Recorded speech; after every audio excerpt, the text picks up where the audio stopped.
Many, many blessings.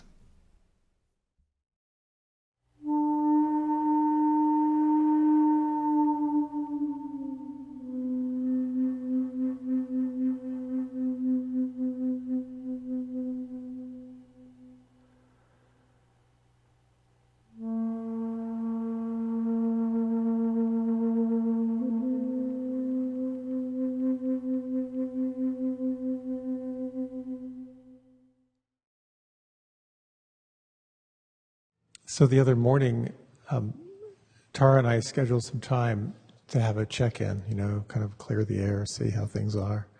And this is only, I guess, maybe 2 days ago. It was kind of an informal check-in, and Tara said to me, "What do you think about how we're doing in our relationship?" And I just froze.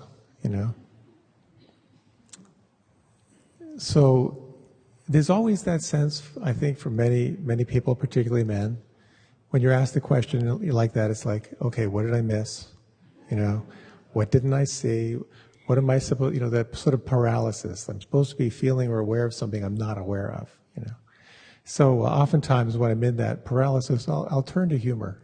So I grabbed my iPhone and I pressed the button for Siri, and I said, "What do you tell your wife when she asks you how you're doing in your relationship?" And the look on Tara's face was precious. She's got a great sense of humor. So she laughed. But then here's what Siri said. Siri said, "You are okay. I am okay. This is the best of all possible worlds."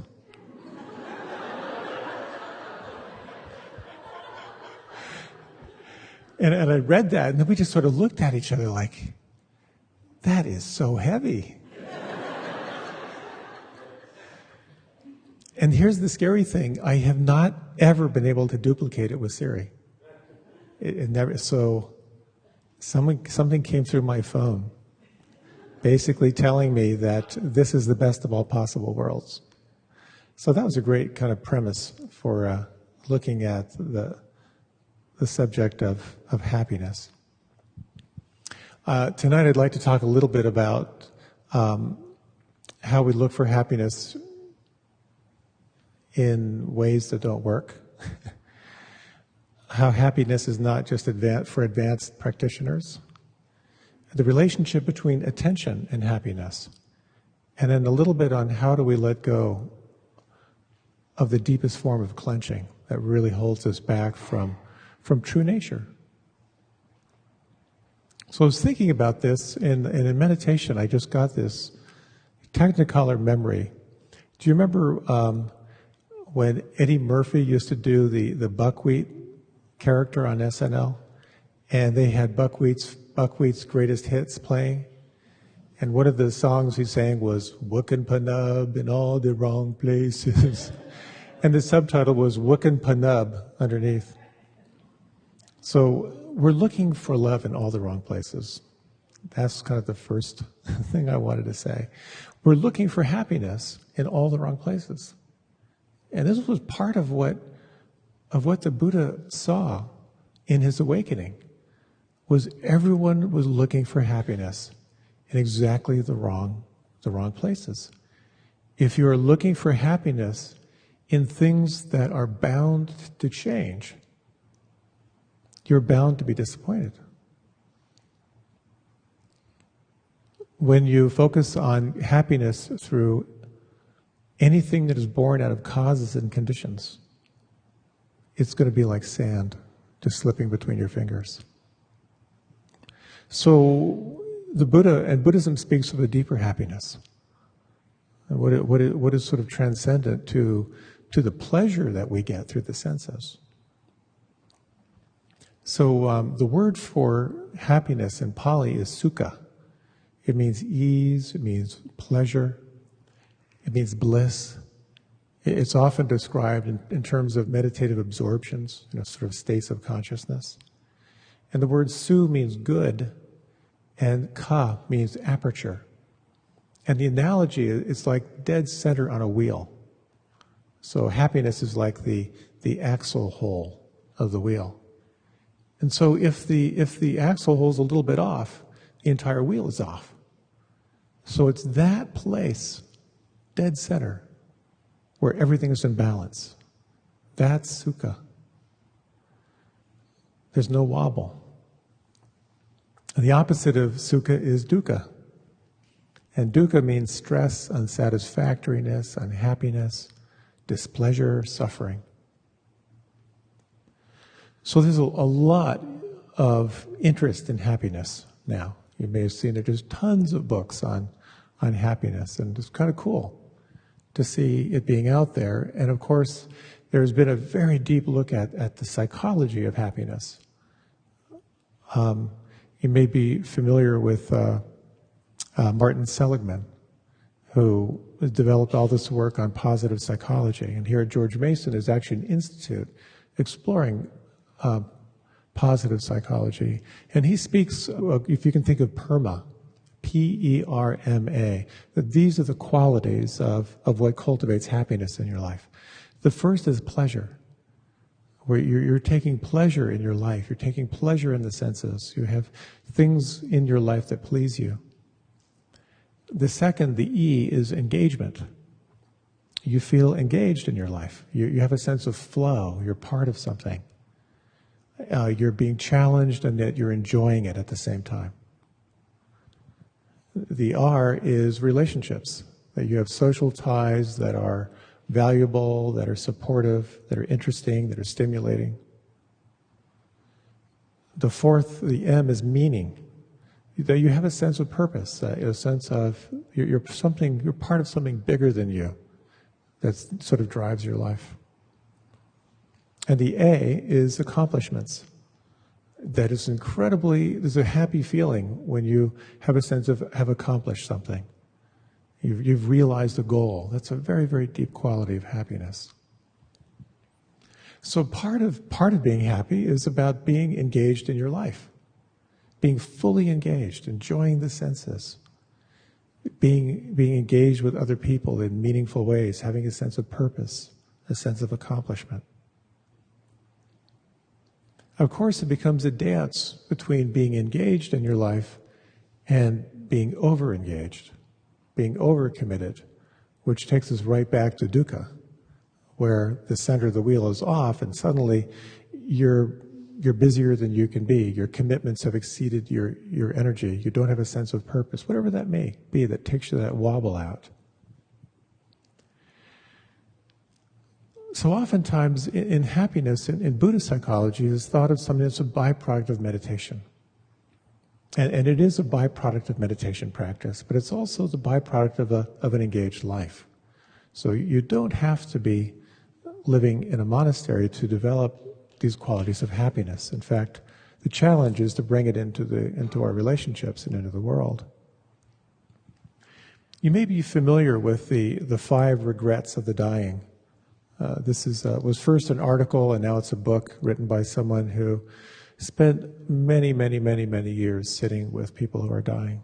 So here are the top 5 of what people regret.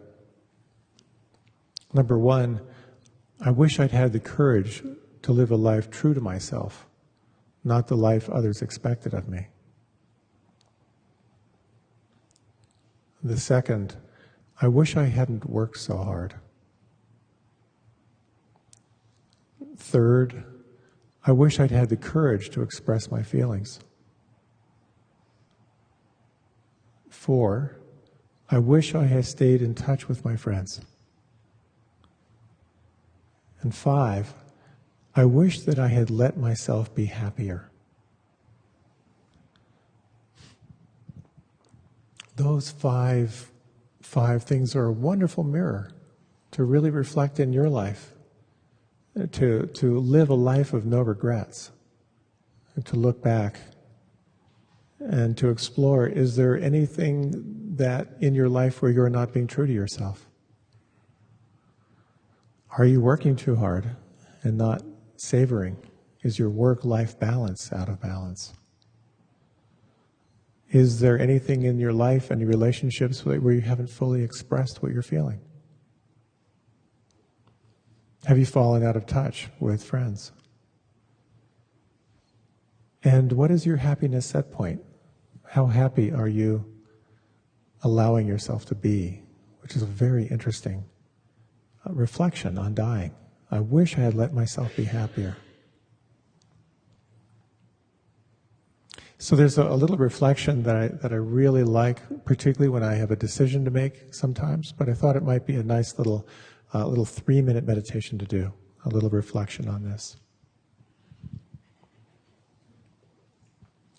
So you might close your eyes, and this is a meditation to sort of allow you to open to whatever memories or thoughts or images might come up for you.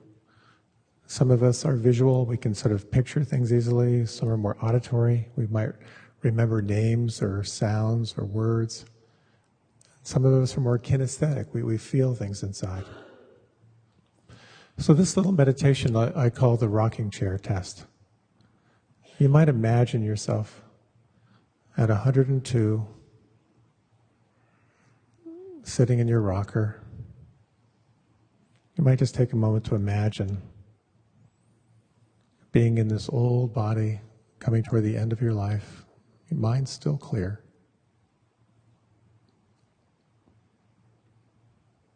When you look back on your life, what was most important to you?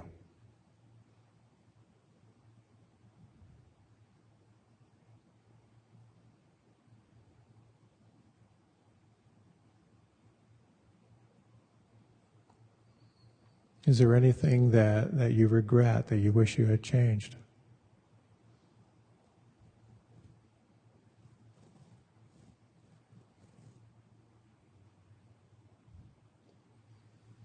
And you might imagine if you have a decision to make now, you might just sort of go through the files quickly, just a decision that you've got coming up.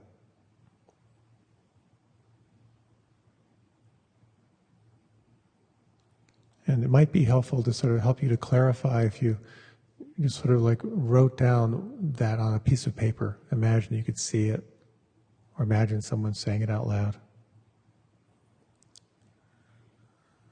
Either with this decision or just your life in general, what would that 102-year-old you say to you? What kind of advice would they give you?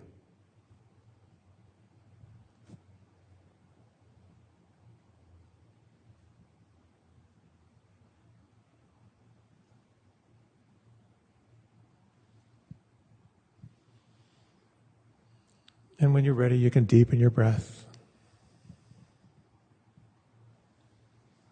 And you can let your eyes open, or if you like, you can remain with them closed.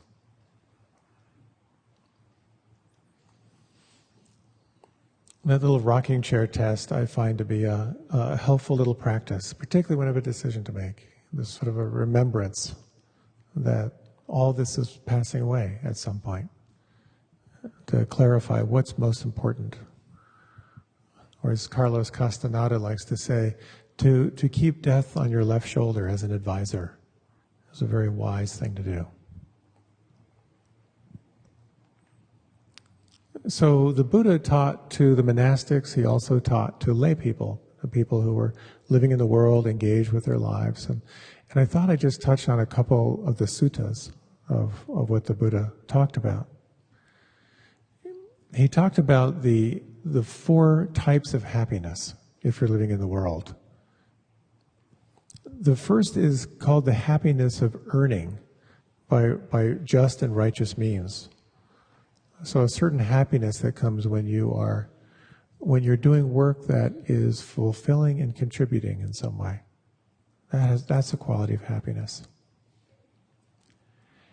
The second is the happiness of using wealth liberally on family, friends, and good deeds.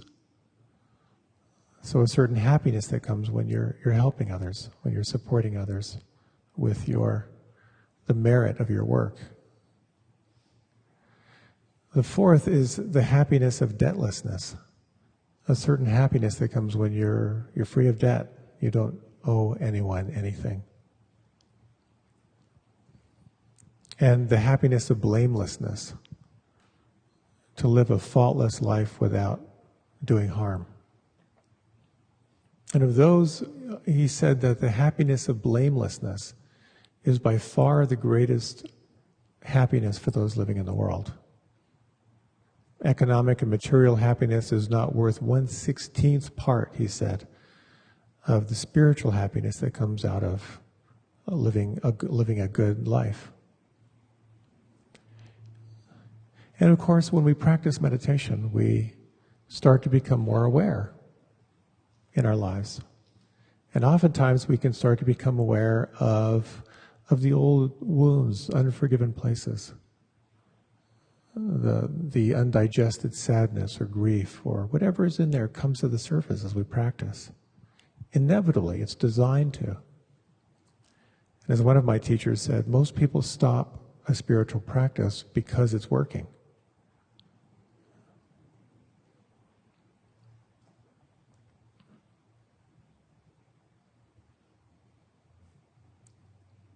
One of the qualities the Buddha spoke of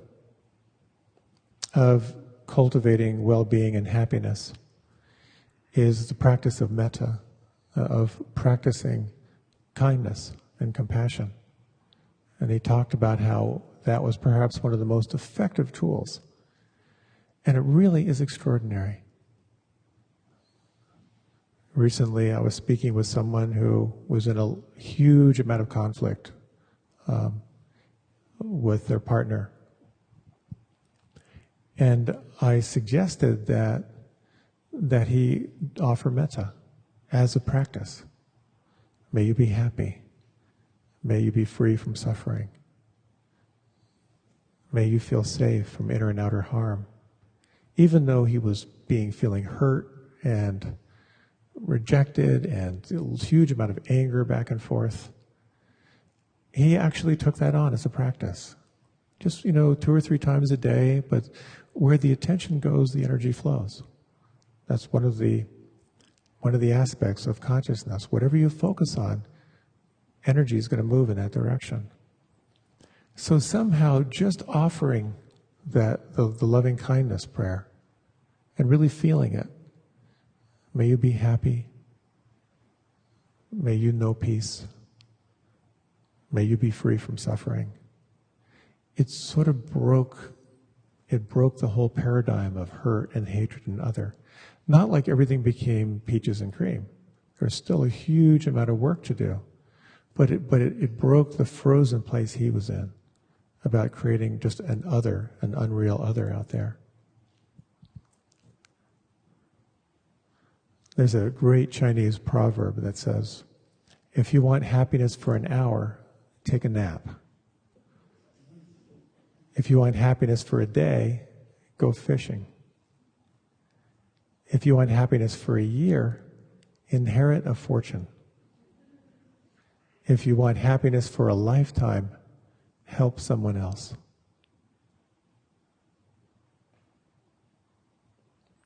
Acts of kindness are extraordinary in breaking down this barrier of a separate self. When we recognize that other people feel what we feel, when we develop our capacity to role reverse, to really empathically imagine what another person is experiencing, it's a direct path to happiness, according to these teachings.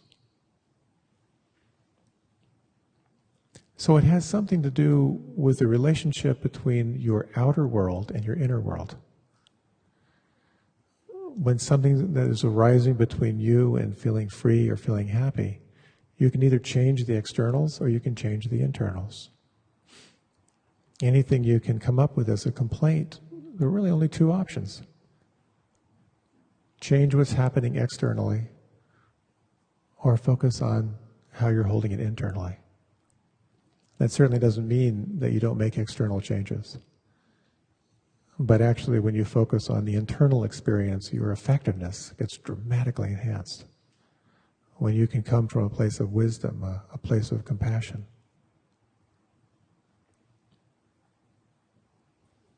So there's something in here that I wanted to touch on. As we've talked a little bit about happiness, living in the world and happiness in relationship with each other, there are some very, very powerful teachings on the cultivation of happiness in the practice of meditation itself. Oftentimes we think of happiness as non-ordinary states, kind of an extraordinary state of consciousness. Oftentimes it's associated with really deep states of concentration. I once was on a month-long retreat, and I think it was my second month-long retreat, and I sort of fell into a very concentrated place where it was easy for me to focus. Kind of the externals kind of fell after a little while of no eye contact, no speaking, just practice. I became very, very absorbed into my internal experience. And I noticed that when I would focus on my right hand, it would warm up. And if I would just hold my attention there, I could feel that hand getting really hot.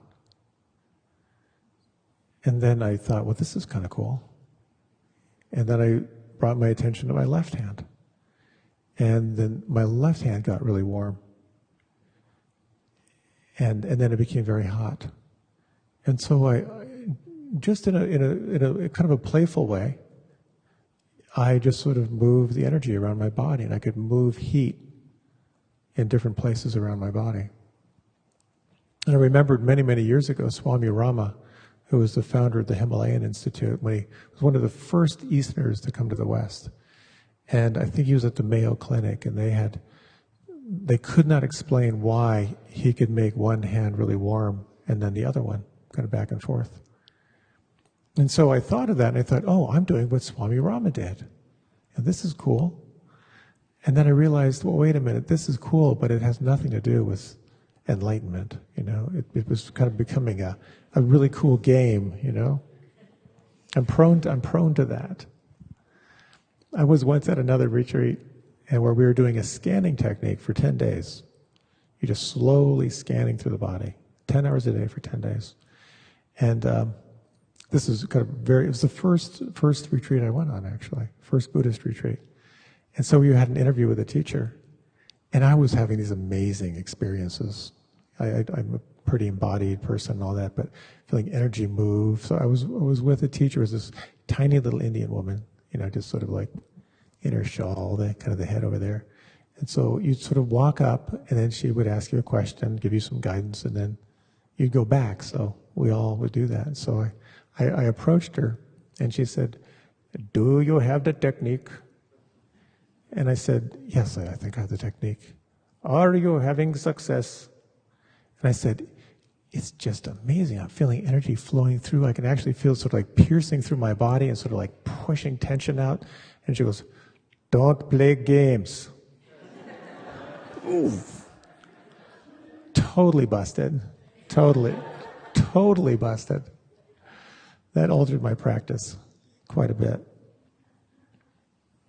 Interesting things happen when you can cultivate concentration, when you can really hold your attention on one place. There's a natural drawing inward of awareness, and in that become different levels of absorption. It can be quite powerful. Maybe we can take just a minute or two to explore this kind of attention. A way that I like to do this is if you can lift your hands so the palms are sort of facing up, and they're at about chest level. And you can close your eyes. And you might just take for 1 or 2 breaths, lengthen the inhalation, relax on the exhalation. And now completely and relax your hands. Relax the fingers, relax the thumbs. Can you relax each of the fingers?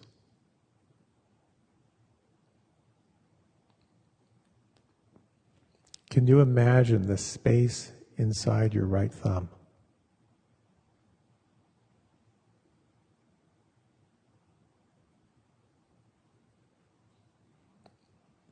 Can you imagine or feel the space inside your right index finger?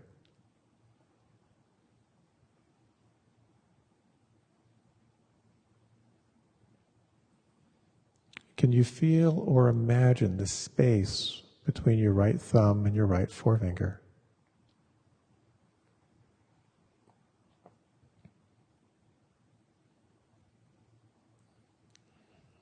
Can you feel or imagine the space between your fingers?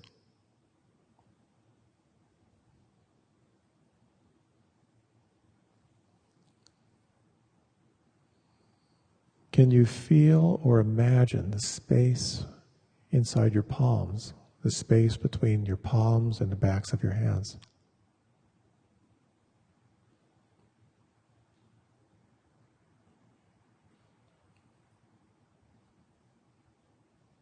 Is it possible to feel or imagine the space inside your right thumb while simultaneously feeling or imagining the space inside your left thumb?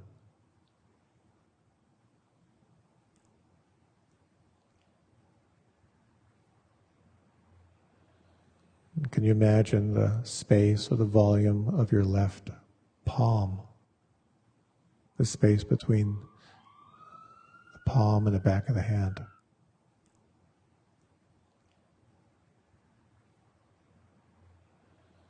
And can you feel or imagine the space between the fingers of the left hand?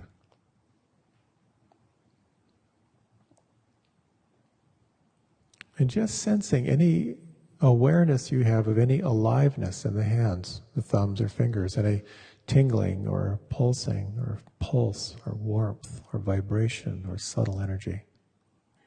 And sense if you can just rest there. Track it.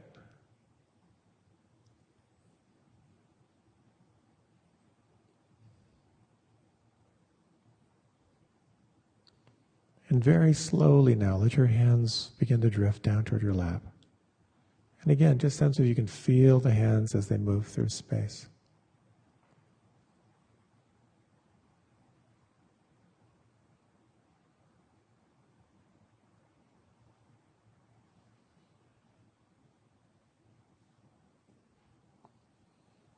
And relax the palms, and we'll just take one more minute. And just feel as intimately as you can whatever you sense in the palms and fingers and thumbs, as if you're just receiving the sensations.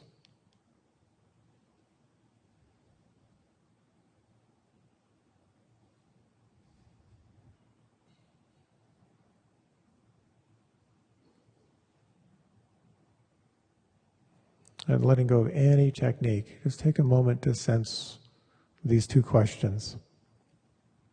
What is your experience right now?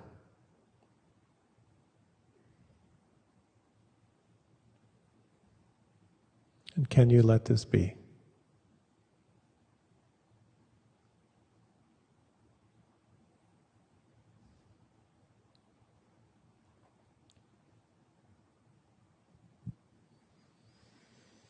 And you might notice if there's some quality of inner focus. If during that experience you may have, for some period of time, let go of any concerns of the world, and we're just intimately absorbed into the inner experience.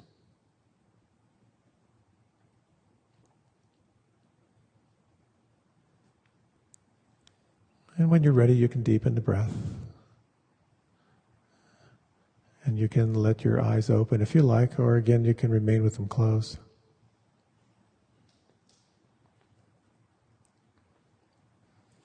So you may have felt some kind of an internal shift in that practice.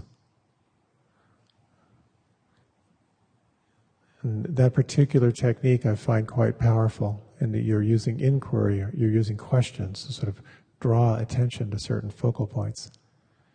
There's something here about feeling or imagining space inside the body that can be very deeply absorbing. And that concentration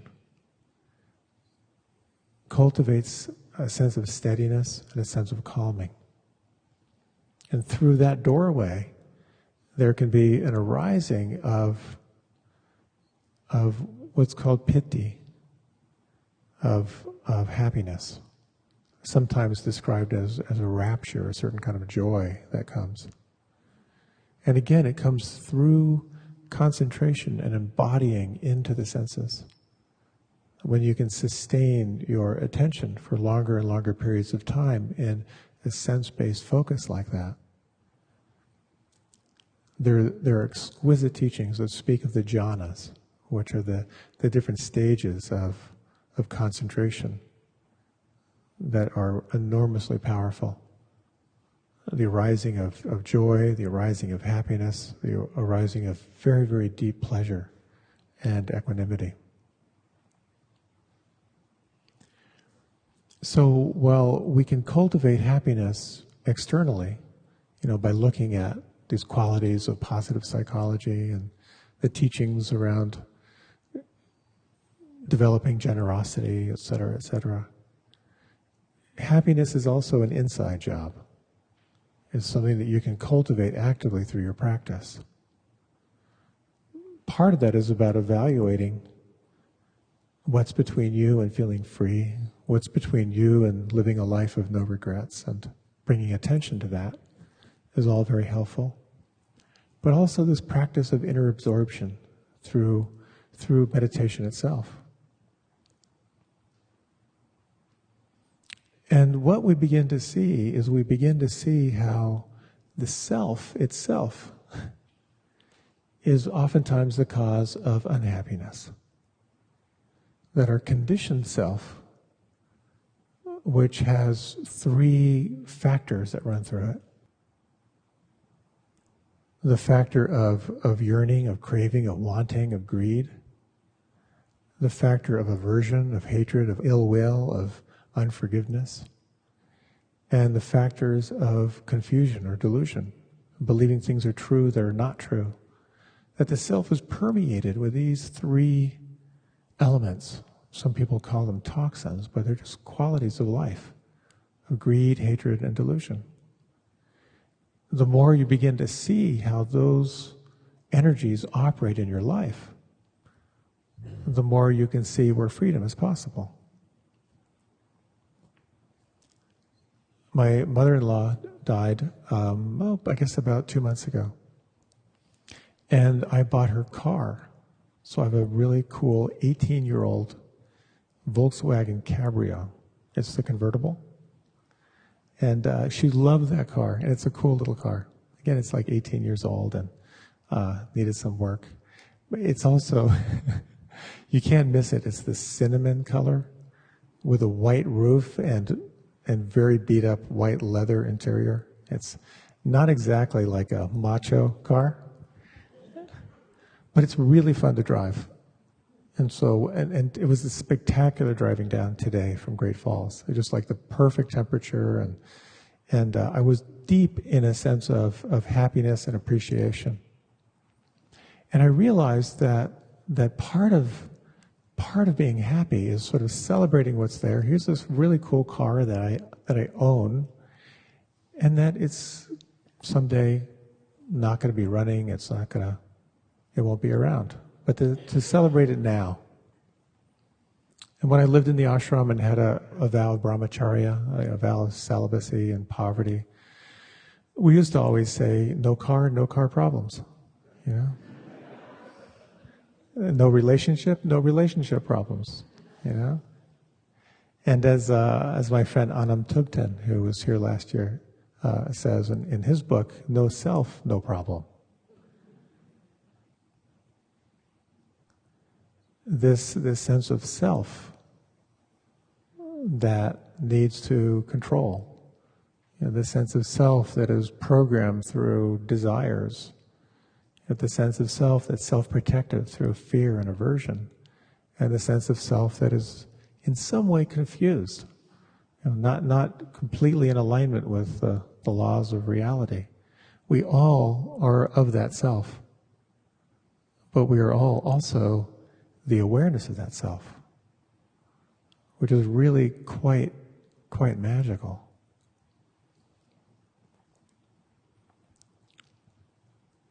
Oftentimes, it may be, if not all the time, if you reflect back on your moments of deepest happiness, times when you were just supremely happy, and it might be in a relationship, it might be in intimacy with another person, it might be with an animal, it might be in nature, it might be absorbed in a job, it might be playing basketball, it might be engaged in a movie or a really, really good book. When you are deeply, deeply there in that experience of happiness, you're not there. The self is not in active control. It's oftentimes described as a flow state. You're deeply absorbed in what's happening. Again, whether it be a really good book or a really good movie or any moment of intimacy, it's moment-to-moment awareness. You're not trying to control what's going to happen. You're not worried about what just happened. You're just in this very, very powerful unfolding moment. When we have those experiences, we often describe them as very happy experiences. So it's almost as if the self falls away. And yet there's something greater that fills our consciousness when that self falls away. It's a real mystery. The moments, the experiences you have of happiness are in part due to the skillfulness of your life, of how you've designed your life, your sense of connection, your sense of empowerment, your sense of pleasure, your sense of meaning. But they also have to do with how you direct your awareness. So you cannot make happiness happen, but you can cultivate the optimal conditions for it. To really evaluate your life, what would you have to change externally to be happier? Chances are there are some things that could use some tweaking. But also internally, is there some belief that you might investigate, some way you're holding, some attitude you have toward your life that perhaps you could investigate and sense if that's really true, if it's helpful? The second thing is that you will not find happiness, long-lasting happiness, in sense pleasure. But it doesn't mean you should deny sense pleasures. In fact, when you realize that sense pleasures are temporary, it can dramatically up-level the pleasure and the happiness you'll have. To be deeply engaged in something that so pleases your senses, and to see it as something impermanent, is accessing a very, very powerful quality of consciousness that can lead to a deep sense of happiness, appreciation, of gratitude. And the factor here seems to be absorption, the capacity to pay attention. When you are fully present, no matter what you're doing, you will access that flow state. So the teaching here is whatever you're doing, to do it fully. In Zen, they talk of washing dishes meditation, where the washing the dishes is the practice. The warm water, the soap, the movement. And the wonderful side benefit of that is the dishes get done. So happiness is the result of applied skillful means, but it's also the byproduct of letting go. And the question always becomes, is the practice about doing, or is this practice about just being? And the answer is yes. Or as Frank Sinatra famously said, do be, do. That's pretty much the essence of the practice. It's about skillful means, how you apply yourself, but also the capacity to pause, the capacity to open and deeply receive what's here. Why don't we close with a short meditation?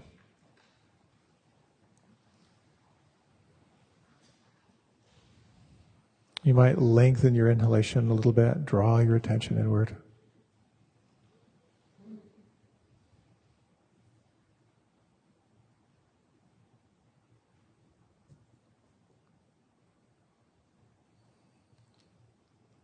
And in these remaining minutes, you might sense how much you could soften, relax, or let go.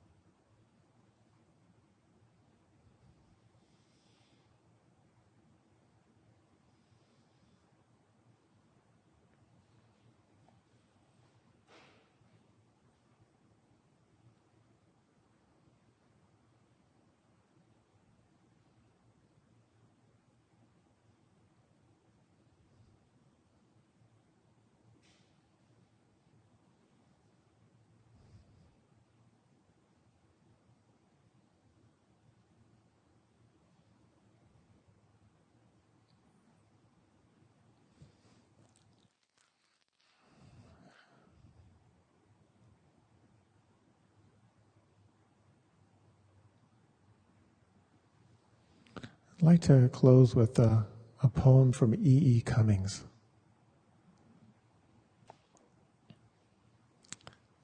Let it go. The smashed, broken word, broken open vow, or the oath cracked lengthwise. Let it go. It was sworn to go. Let them go. The truthful liars and the false fair friends and the boths and the neithers. You must let them go. They were born to go. Let all go. The big, small, middling, tall, bigger, really, the biggest in all things. Let all go, dear. So comes love.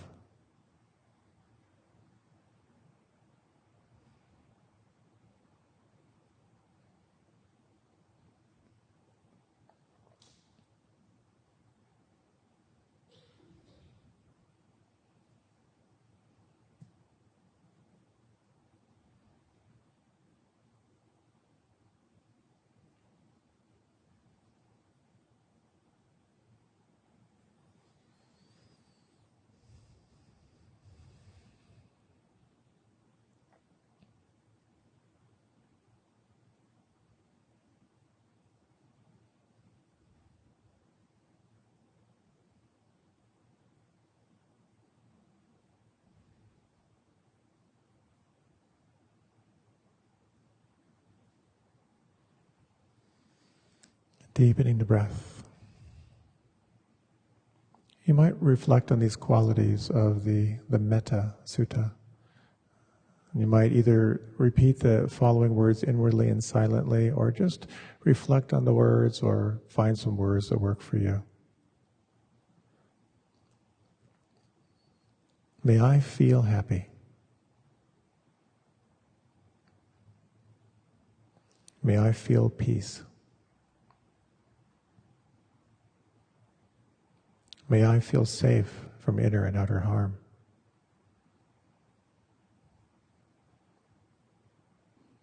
May I feel free from suffering.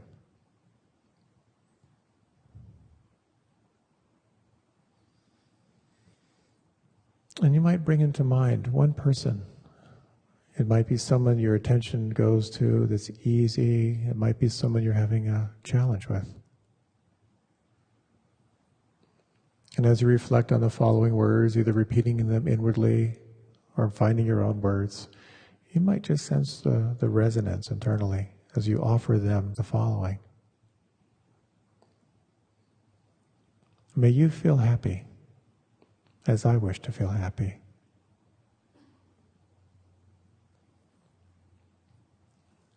May you feel peace as I wish to feel peace.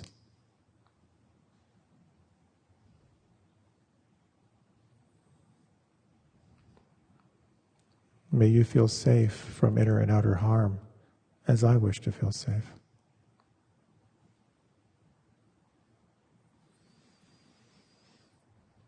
May you feel free from suffering as I wish to feel free.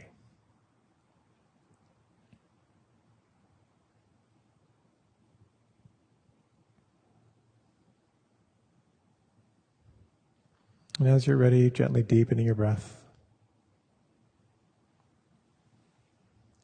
And when you're ready, you can let your eyes open.